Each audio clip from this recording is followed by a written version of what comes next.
뭐랄까요? 선교 이방인을 향한 그 바울 사도의 선교 전에 서막이라 그럴까?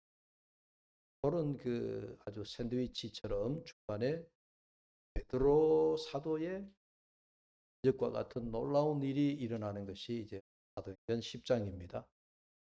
아침에 우리가 본문을 보면서 여러분들이 느끼시겠지만 그 베드로가 한 뭐랄까요? 이방인, 오늘 성경에 고넬료라고 하는 사람의 이름이 나오는데 이 고넬료가 바로 이방인입니다. 그러니까 유대인 관점에서 보면 이제 이방인이죠. 유대 나라 로마의 속국에 식민지로 있던 때가 로마에서 이제 군인이 백부장이 파견되어 가지고 나라에 와 있는데, 사실은 뭐 유대인들이 자기들 보기에 이방인이라고 하지만 대로마 제국에서 기죽지 않고 파견 근무 나와 있는 이 군인 백부장은 아마 어깨가 굉장히 으쓱하며 올라가 있는 그런 사람일 겁니다. 근데 이 고넬료의 그 계급이 보니까 백부장이다, 그런 이제 얘기죠. 의 백부장이라. 옛날 부대 용어이지만은 요즘으로 우리 부대 조직을 보면은 사단, 예? 우리 국방부 밑에 여러 부대가 많잖아, 그죠? 부대가 많은데 사단, 여단, 그다음에 대대, 그다음에 중대, 소대, 이렇게 이제 부대의 조직이 그리 흘러가는데, 이 백부장이라고 하면 요즘 말하면 이제 한 중대장급 된다 이렇게 생각하시면, 백부장이라는 말은 100명의 군사를 거느리는 부장이다. 자기 예하에 자기의 그 병졸들이 100명이다. 100명 가지고 뭐 그렇게 대단합니까? 이렇게 얘기할지 모르지만요. 당시 로마 군대의 조직 가운데에 최정예 부대 요원이 백부장들. 그러니까 아주 이 백부장은 아무나 세우지 않습니다. 전투 경험이 많고 용기가 무쌍하고, 그다음에 또 로마에 대해서 충성심이 검증된 사람. 그런 이제 최정예 사람을 백부장으로 임명을 하는데, 그래서 로마에서는 백부장에게 시집을 간다. 그러면은 좀 말하면 뭐라 할까요? 아주 그 사회 지위 계급이 옛날 우리 뭐 옛날 시대에 우리가 육사를 나온 우리 육군 그 중대장이나 소대장에게 시집 가면 야, 출세의 길이 열렸다 이렇게 생각한 적이 있었죠. 옛날 군사 정부 시대에 있잖아요. 육사만 나오면 그들이 앞날이 아주 탄탄대로다. 앞으로 뭐가 될는지 모른다. 그 육사 출신 장교가 나중에 뭐 장관도 되고 대통령도 되고, 그래서 한때는 최고 선호하는 그 젊은 층들이 가고 싶은 학교 중에 하나가 육군. 근데 그런 것처럼 이 로마의 백부장도 로마 사회에 아주 인기가 좋았다. 그 백부장 가정에 시집을 가면 야, 시집을 잘 보냈다. 출세한. 그렇게 할 정도로 이 백부장의 인기가 좋았다. 그러니까 이 백부장은 로마 군대에 어떻게 보면 출세할 수 있는 임금다리와 같은 그런 중요한 위치에 있었다. 그렇게 보여집니다. 그런 고넬료, 이방인, 유대인을 보면 이방인이잖아요.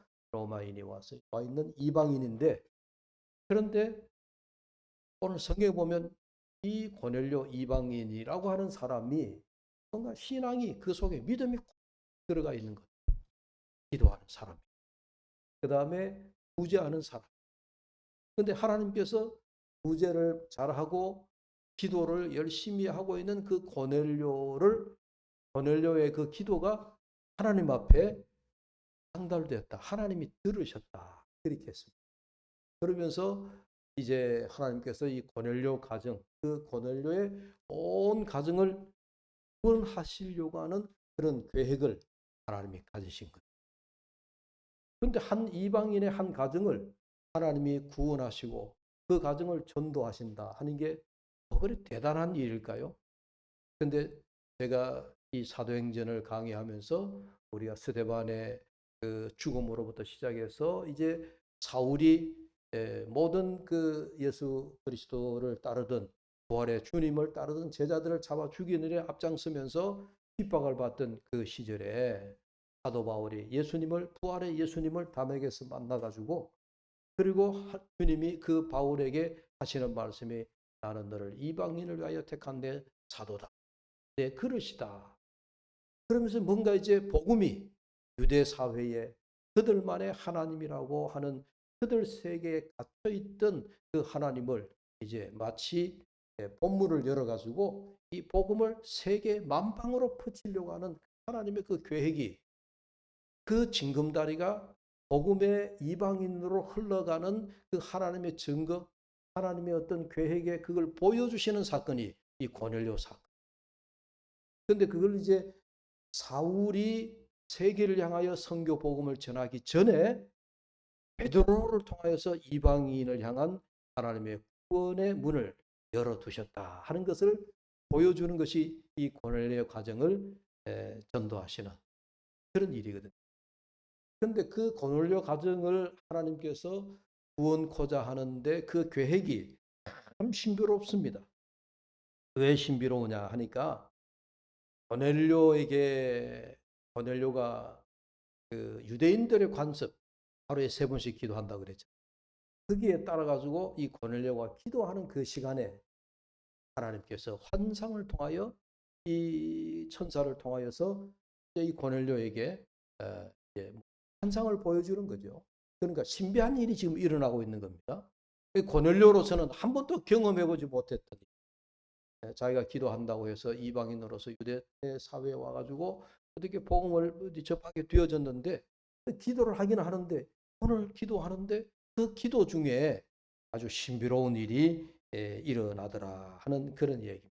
그런데 그 고넬료가 기도하면서 봤던 그 환상, 그 신비로운 일, 요즘 우리를 말하는 하나님을 만나는 일, 기도하는 중에 우리가 성령을 체험하는, 기도하면서 놀라운 하늘의 비밀을 듣거나 깨닫거나 하늘의 비밀을 보는 이런 신비로운 일이 지금 고넬료에게 일어나고 있다 하는 이야기. 그런데요, 동시에 이 고넬료가 사는 지역하고 지금 베드로가 다비다 그 여제자를 죽음 가운데서 살려가지고 지금 욥바라고 하는 곳에 머물고 있는데 지역적으로 굉장히 떨어져 있어요. 그는 공간적인 차이가 있다는 얘기예요. 그런데 그와 거의 동시간적인 차이는 나지만은, 여러분, 베드로에게도 하나님의 환상을 통하여 보여준. 그런데 베드로에게는 아주 그 구체적인 환상을 보았던 이야기가 오늘 성경에 기록되어져 있는데, 그것이 아침에 보지는 않았지만 이제 9절 이하로부터, 이 본문에서 이제 9절 이하로부터 나오는 말씀이 베드로가 본 하나님을 만나 환상을 보는 그런 내용이 나와 있어요. 이미 여러분들 다 아시겠지만 그 베드로가 본 환상이 뭐니까, 베드로도 이제 기도 시간에 기도하는데 하늘에서 큰 보자기 같은, 그 속에 뭔가 그릇을 보자기로 산 듯한 뭐 큰 어떤 보자기가 내려오는데, 그 속에 4발 가진 짐승도 있고 땅에 기어다니는 짐승도 있고, 그 다음에 공중에 새 같은 것이 큰 보자기에 쌓여서 내려오는데 하나님께서 하시는 말씀, 베드로야, 네가 이것을 받아 먹으라는 거예요. 하늘에서 하나님께서 보자기에 뭔가 먹을 것을, 짐승을 사서 내려보내는데, 근데 베드로가 딱 보니까 베드로의 대답이 뭐라 그러죠? 하나님, 나는 지금까지 거룩하지 않은 것, 세속된 것, 그런 것은 나는 내 신앙에 따라서 먹지 않았습니다. 여러분, 이거 구약을 생각해 하셔야 돼요. 구약에 하나님께서 유대인들에게 먹지 말라고 하는 게 있죠. 예를 들어서 4발 가진 짐승이라도, 굽이 갈라졌더라도 되새김질 하지 않는 돼지 같은 것은 하나님이 먹지 말라고 그래요. 그렇죠?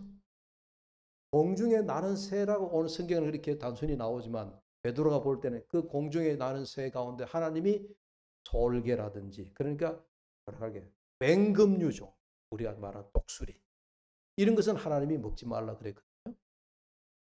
또 땅에 기는 짐승은 하나님이 본래 먹지 말라.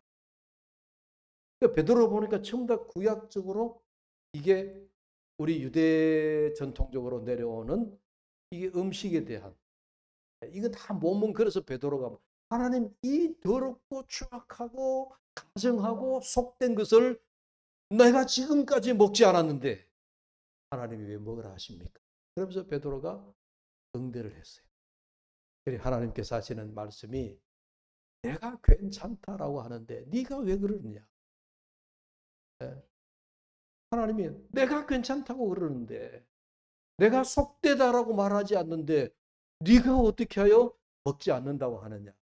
그렇게 3번이나 하나님께서 베드로에게 말씀을 하신 거예요. 그렇게 이제 하나님하고 베드로하고 옥신각신하는 중에 베드로가 환상에서 깨어났는데, 환상에서 깨어나고 보니 요상한 일이거든요. 하나님이 어찌 우리가 전례적으로 이런 가증한 짐승은 먹지 않는데, 이는 맹금류 종류의 공중에 나는 새는 우리가 먹지 않는데, 땅에 기어다니는 이런 그 가증한 짐승들을 먹지 않는데 어찌하여 하나님이 먹으라. 도대체 이 환상에서 보여주시는 이 속된 짐승들, 우리가 지금까지 먹지 않았던 이런 것들을 먹으라 하신 이 하나님의 뜻이 어디 있는가 하고 베드로가 환상에서 깨어났지만 고민하는 거예요. 그런 일이 고넬료 가정에서 천사가 그 가정에 방문해서 하시는 말씀하고, 거의 시차는 거의 좀 나지만은 그런 그 일이 있는 동안에 요바에 있는 베드로에게도 그런 환상을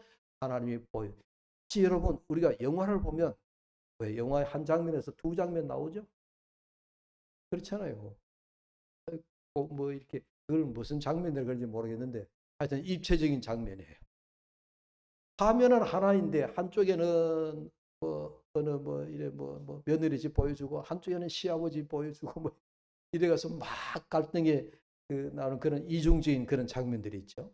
지금 하나님께서 지금 이렇게 무대 가운데 배열하시는 장면이 동시적으로, 입체적으로, 혹은 공간적으로, 여러분 이 공간은 떨어져 있지만은 거의 같이 일어나네.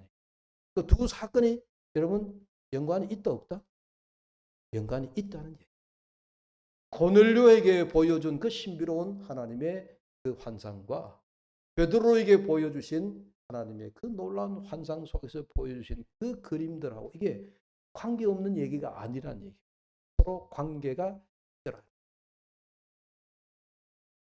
그래서 고넬료가 자기 수하의 사람을 보내서, 왜 천사의 말 들은 대로 베드로를 청해라라고 했기 때문에 베드로가 있는 요바로 사람을 보냈습니다.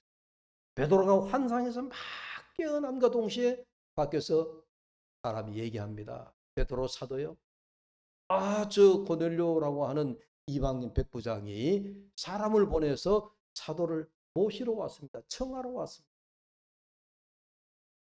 여러분, 이 보여준 사건, 우리가 이미 다 아는 이야기지만, 이 가증한 짐승은 그동안 유대인들이 우리들은 먹지 않았던 그 속되다라고 하는 그것들이 이방인인 거예요. 이방인으로 하나님의 상징으로 보여주신, 네가 복음을 이방인에게도 전해라. 너들이 속되다라고 하는 그런 사람들에게도 가서 복음을 전해라. 그래서 이방인을 향한 선교가 이제 바울 사도에 의해서 본격적으로 펼쳐지기 전에, 그래서 이 서막이라고 하는, 하나님께서 이방인의 고넬료 한 가정을 선택해서 봐라, 이제 이방인을 향한 이런 그 복음이 문이 열린다 하는 것을 오늘 본문에서 보여주는 그런 이야기거든요. 여러분, 오늘 이 첫째 신비라고 하는 것을 여러분들이 한번 생각해 보세요. 여러분, 우리 기독교는 신비의 종교임에 틀림없어요. 신비의 종교. 왜 우리 기독교가 신비의 종교냐? 죽은 자가 살아났다는, 죽었다가 살아났다라고 하는, 대표적으로 예수 그리스도께서 죽음 가운데서 사흘 만에 다시 살아나셔 부활하셔서 거룩한 몸으로 하늘에 올라가신 그 일. 그 이외에도 우리 지난주에 다비다 여제자가 죽었다가 살아났던 그 사건들. 그 성경 속에는 정말 신비로운 일들이 많아요. 38년 된 병자가 고침을 받았다는 이야기. 눈먼 자가 눈을 뜨게 되었다는 그 이야기들.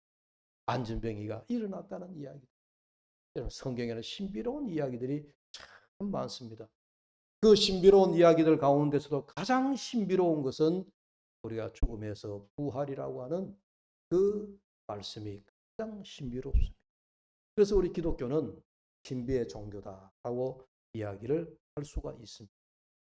그런데 여러분, 근데 우리 기독교가 신비의 종교이긴 하지만, 신비스러운 종교이긴 하지만, 그러나 우리 신비의 그리스도를 믿는 우리는 신비주의자가 되어서는, 목사님 또 무슨 얘기냐 헷갈리시죠? 신비의 종교면 다 우리가 신비주의자가 돼야 되잖아요.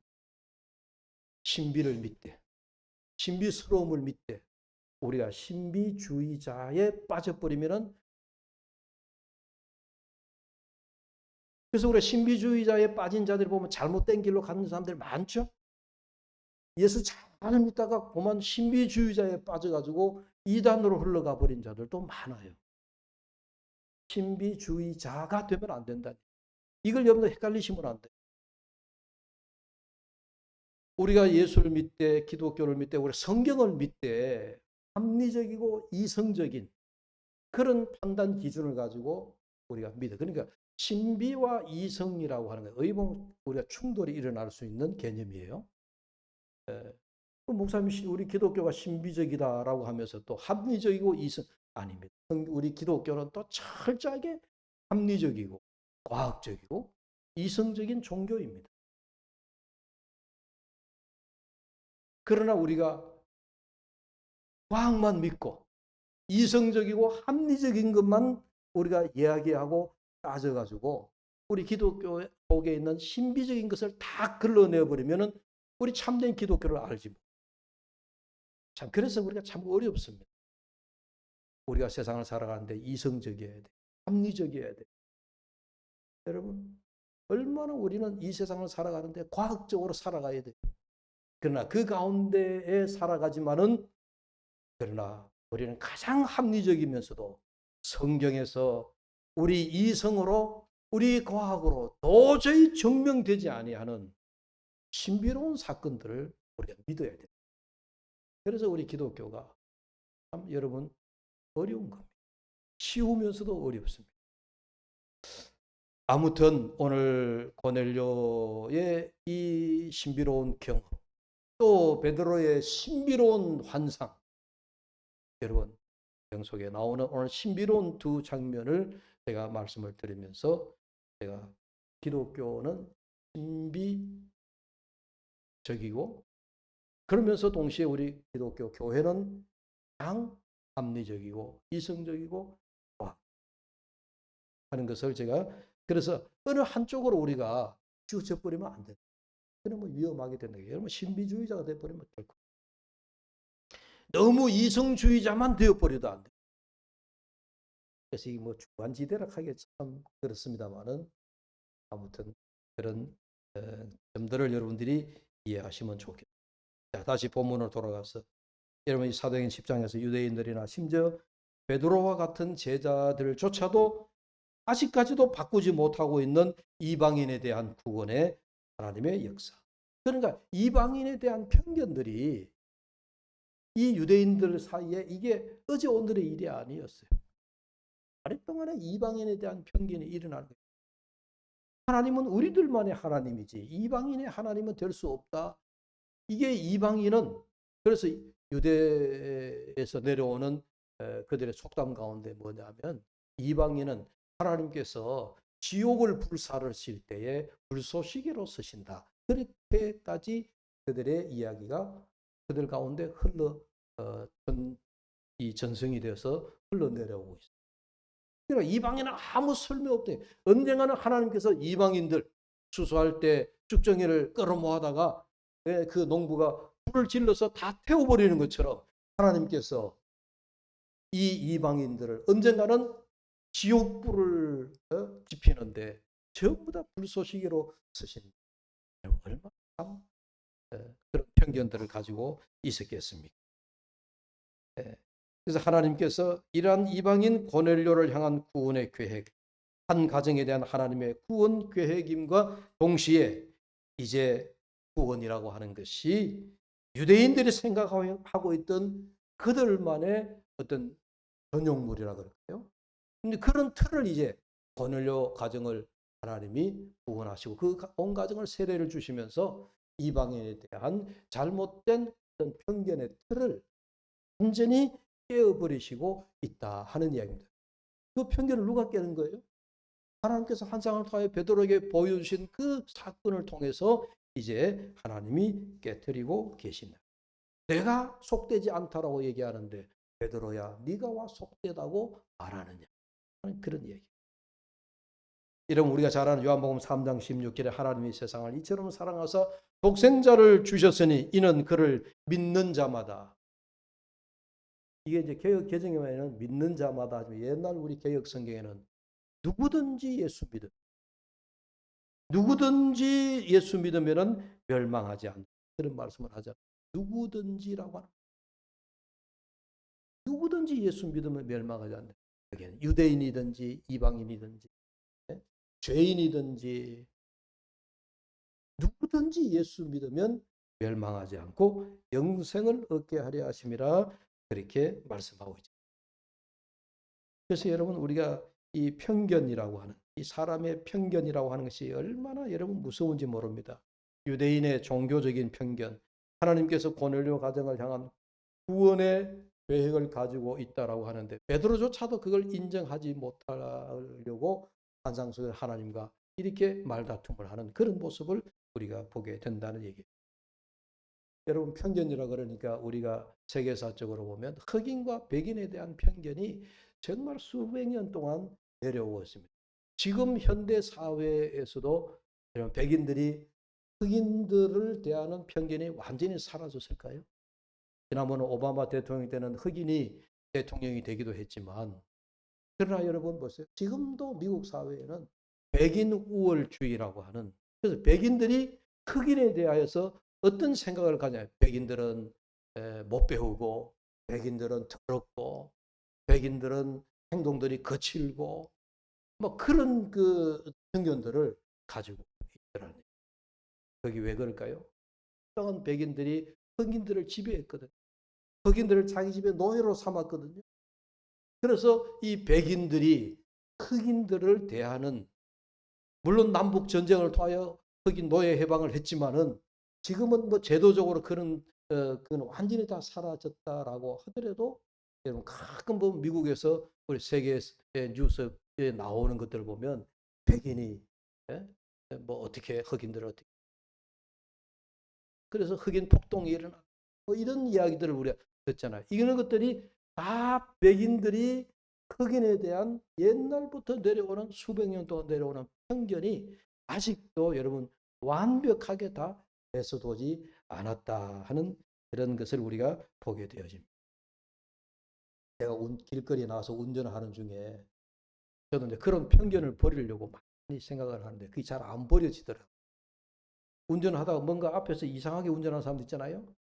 끼어들기를 잘못하거나 그다음에 또 그게 와서야 안 될 자리에 왔다거나 뭐 앞에서 뭔가 앞에 있는 차가 뭔가 좀 운전이 뭔가 좀 이상하다 이러면 제가 우리 집사람이 타고 여보 저또 여자 운전수다 이런 얘기를 하는 거예요. 그래 놓고도 야, 이 여자가 운전하면 뭔가 서툴다. 여자가 운전하면 뭔가 좀 이렇게 뭔가 어둔하다. 그래서 뭐 좀 하는 게 뭐 그렇게 여러분 우리 남자 저뿐만 아니고 우리 남자들이 운전할 때 여자들이 운전하는 거에 대해서 그게 뭡니까? 그 잘못된 편견이. 여자라고 다 운전에 서툽니까? 우리 여군사님 운전 얼마나 잘하신다. 남자보다 더 운전 잘하실 거예요. 그러니까 이게 일반적으로 우리가 편견이라고 하는 게 참 벗어나기 어렵습니다. 여러분들도 아마 그런 경험이 있으실 거예요. 우리 김영규 명예 집사님이 월요일 아침 되면은 이제 카톡에 이게 아주 참 좋은 글들을 주옥 같은 글들을 많이 해서 이제 매주 일주일에 한 번씩 보내주시는데요. 한 번 보내오신 글 가운데 이런 글이 있어서 제가 이렇게 제가 퍼왔습니다. 피갈해옥이라고 하는 그런 말이 모자의 도덕경에 나오는 구절이다. 그러는데 피갈회옥 이게 무슨 말인가 하니까 위대한 사람은 겉은 허름한 옷을 입고 가슴 속에는 옥을 품고 있다. 이거는 이제 우리가 성경에 그 사람만 보고 판단하십니다. 우리가 속 사람을 봐야 돼요. 우리의 성경이 뭔 말이에요? 사람을 외모로 대하지 말지. 그 말이잖아요. 그 말이 모자의 이 도덕경에 나오는 말이에요. 피갈회옥이라고 하는 말과 같은 의미. 그래서 여기에 얽힌 그 하나의 에피소드가 있어요. 하버드 대학의 미국의 아주 명문 대학이잖아요. 미국에서 하버드 대학이다. 그러면은 뭐 두말할 것도 없습니다. 그런데 서부에 가면은 또 하나의 미국의 명문 대학이 있는데 스탠포드 대학입니다.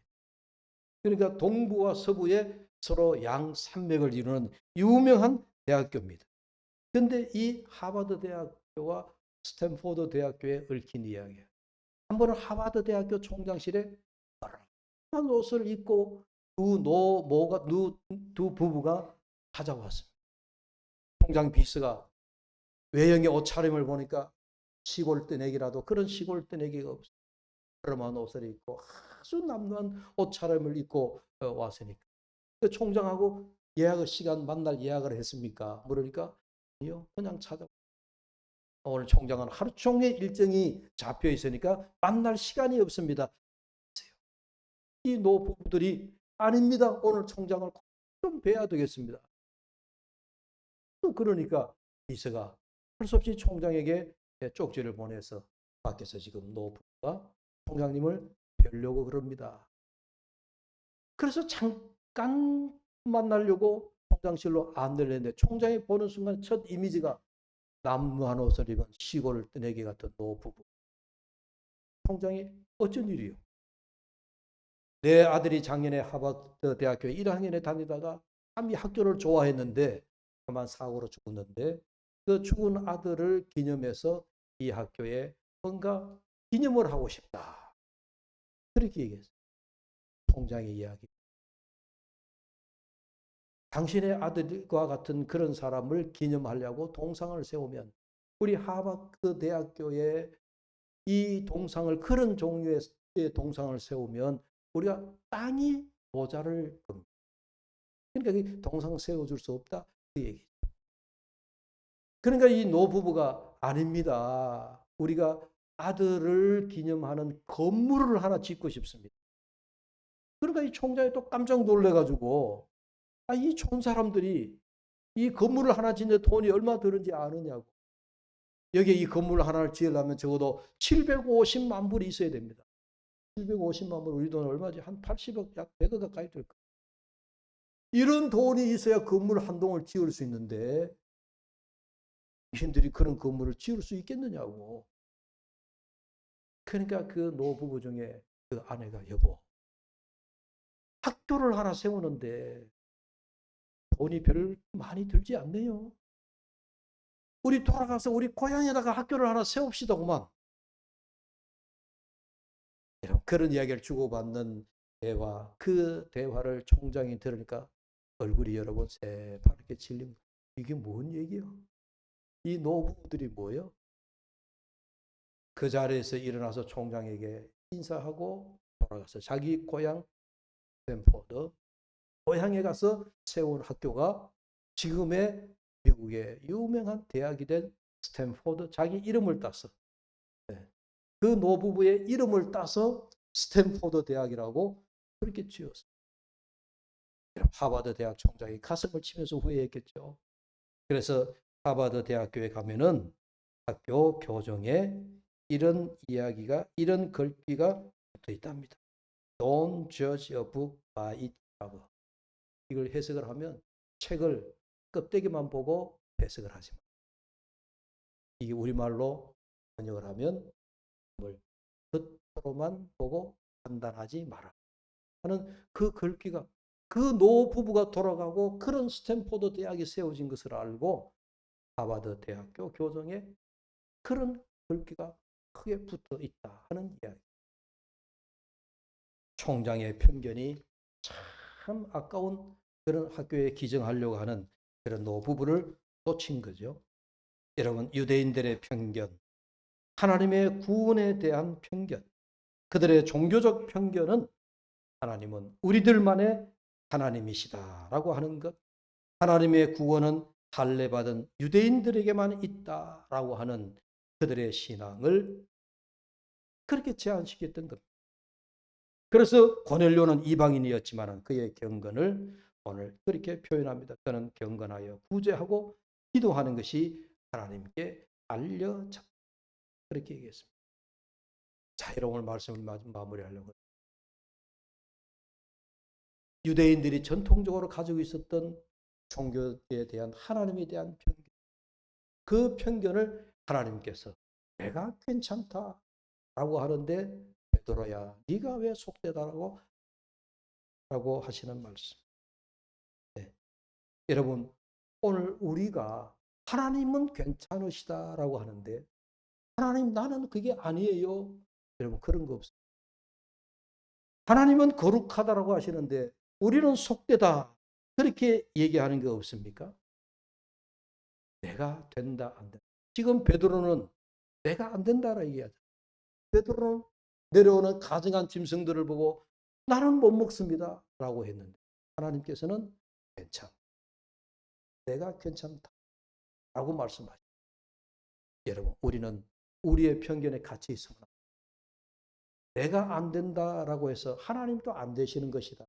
우리는 그렇게, 그래서 오늘 말씀 속에 우리는 모쪼록 우리의 신앙이나 우리의 삶의 자세가 언제나 하나님의 관점에서 하나님이 괜찮으시다. 그러면 우리는 하나님의 동의에 우리는 박수를. 여러분들이 참 우리는 그동안 너무 제한시켰던 것이 많습니다. 베드로처럼 하나님 나는 속된 것을 먹을 수 없습니다. 우리는 그동안 많이 그렇게 제한을 시켰습니다. 이제 우리가 이 제한을 풀어야 됩니다. 그래야 복음이 이방인에게 전해집니다. 그래야 복음이 원수들에게도 전해집니다.